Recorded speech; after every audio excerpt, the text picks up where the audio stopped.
I'm Sarah, and excuse the state of me, I've just been doing some gardening. However, we have pulled up some potatoes from our garden, and I will show in one of my future gardening updates how many potatoes we got. Of course, we got the fork in there to dig them up. They got stabbed by the fork, or they got wounded one way or another. And so, of course, those ones we don't really want to store long term. We want to use them sooner rather than later. Which is when my husband said, well, why don't we chop them into chippy shape and freeze them? Now, we've done that before, and we did it, years ago. All we did at the time was we chopped them up, sprayed them with oil, put them on a tray, put them in the freezer, and then chucked them in a bag when they were frozen. And they were fine for chippies, from what I remember. Now, I was just having a bit of a brush up on my knowledge there, and I googled and it said you should not do that. You should always blanch them first. Did we do something very right or very wrong? Or were we just not as fussy about how crunchy our chippies were then? I got the kids to sort through the potatoes, and there was quite a high number of them that are wounded. Now what I'm going to do is, I'm going to scrub these, going to chop them. I might not do all of them. I will just do enough so that we can have one serving of chippies that have been blanched and one serving that have not been. Then I'll decide what I'm going to do going forward.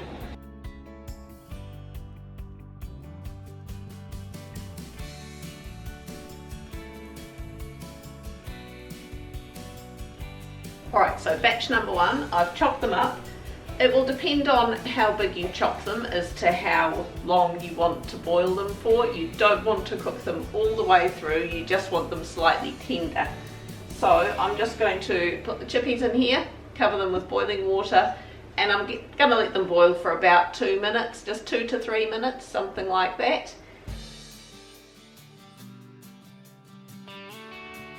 Alright, so that's actually been more like about 4 minutes. But it's just gotten to the point where I can put a fork through them. They're not cooked, they're still fairly solid. Got some icy cold water here, so I'm going to scoop them over into the icy cold water to completely stop the cooking process. So I'll let them sit in here for a few minutes, then I'll spread them out to dry out. These ones here that I have just partially cooked, they're a little bit softer than the raw ones. What I'm going to do is, I'm going to put both sets, I'm actually going to toss these in just a little bit of oil because that's what we did last time when we seemed to recall it worked. So I'm going to replicate that, so I'm going to put a little bit of oil on these. I'm not going to do it with these ones because nowhere have I seen it tells me to do that. I'm going to freeze them, separate it out on trays. Once they are then frozen, I'll just put them in like an old bread bag or something, freeze them, and we'll have both sets at some point this week with our dinner, and we'll give our review, tell you how they came out. So I'm back. Now my original plan was to actually freeze them both for a couple of days, which I have done. They've both been in their baggies for a couple of days in the freezer. And I was going to have one lot of chippies one night and the next one the next night. But then I thought, no, we want a side-by-side comparison here. So I'm just going to do half a batch of half. Then I'm trying to figure out how I can cook them so there's no difference. And I thought the only way, really, because if you put 2 trays in my oven, the tray on top is always going to get crisped up and cooked better than the tray on the bottom. And so I thought, no, so I'm just divvying this by using a piece of baking paper. So I'm going to put the ones that I did not blanch on the baking paper. The blanched ones will just be on the tray.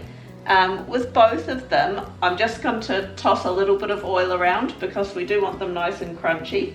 The ones that have not been blanched, they're very pale, still look like potatoes. The ones that have been blanched look more like slightly cooked potatoes. They're a little bit more yellowy in colour. So anyway, put these out on the tray. Because I froze them separately, spaced out, they're quite free-flowing, you know, they don't come out all in one big chunk. Usually I make these trays pretty chocker. We're a very capable bunch when it comes to eating stuff.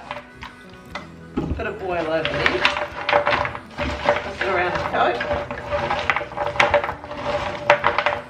Not sure I mentioned before, these are agria potatoes, so they are the sort that you do normally crisp up. I don't know if that affects how well they freeze, the type of potato. I would have thought so. And also on another side note, these are nice and free flowing as well, by the way, I did the same thing. Mashed potatoes, you can freeze mashed potatoes. You can just cook it, put it in a, get as much air out of the bag as you can, and freeze mashed potatoes and just reheat. That's another option. Of course, I did put a bit of oil on them before I put them in the freezer, but I don't know, it feels right to put a bit more on, if that makes sense. Probably not. I'm going to chuck those in the oven. I wish I could tell you how long for, just as long as it takes them to get nice and crispy. It's generally sort of about 20 minutes to half an hour. And yeah, the chippies are out of the oven. Now, just on a poke test, I think the ones that I did not blanch on this side, they are still perfectly good, acceptable chippies. The ones that I did blanch, however, they are a lot harder and crunchier. These ones are still okay. They're not, you know, they're not soggy. All right, so the blanch one. Hot, hot, hot. That is nice, crunchy, fluffy on the inside. Good chippy. Needs a bit of salt and a bit of tomato sauce, but you know, I'm doing a plain taste test here. I'll get one that was definitely on the other side. Some of the ones in the middle intermingled a bit. The ones that I did not blanch and just put oil on, they are still a perfectly acceptable chippy. There's nothing wrong with them as such. Unfortunately, the blanched ones are superior. They're just crunchier. Why is that unfortunate? They're nicer. Because blanching requires a little bit more effort. And I was trying to reduce effort. Did you want to do your opinion, love? Okay, Let's have a husband review.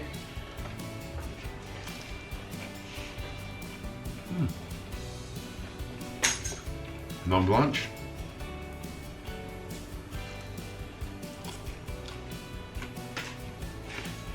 Oh, sorry, taste that one. There's nothing wrong with that. That's pretty good. Yeah. I think it varies chip to chip. I'd say it varies chip to chip. So this is non-blanched. Yes.